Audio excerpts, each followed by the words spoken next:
মোমো আমার ভারী প্রিয়, তাই আজ তোমাদের সাথে শেয়ার করছি চিকেন মোমো।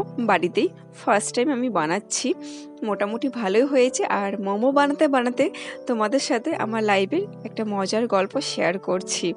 আমি যখন কাজের সূত্রে বা পড়াশোনার সূত্রে বাইরে থাকতাম, মেসে থাকতে হতো, তখন সেই মেসটাতে ফ্রিজ ছিল, তো প্রচুর মোমো এনে আমি ফ্রিজে স্টোর করে রেখে দিতাম। কারণ সকালবেলায় যখন কোনো কাজের ক্ষেত্রে আমি বেরোতাম, তো তখন আমি মোমোটাকে স্টিম করে খেয়ে বেরোতাম। তো ওই যে আমাদের মেস লাইফে ইলেকট্রিক কেটেল চুরি করে রাখা, এটা আমাদের একটা মানে কি বলবো ট্যালেন্ট বলতে পারো, বা ইন্টেলিজেন্ট গুণ, যা কিছু বলা যায়।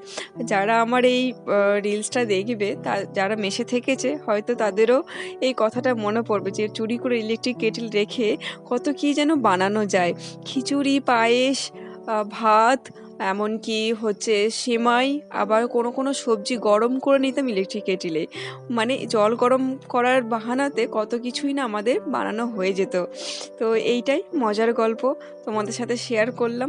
আমারও মনে পড়ছে মোমো বানাতে বানাতে আমার মেস লাইফের কথা, কতই না মজা হতো মেসে। খুব মিস করি সেই মেস লাইফটাকে।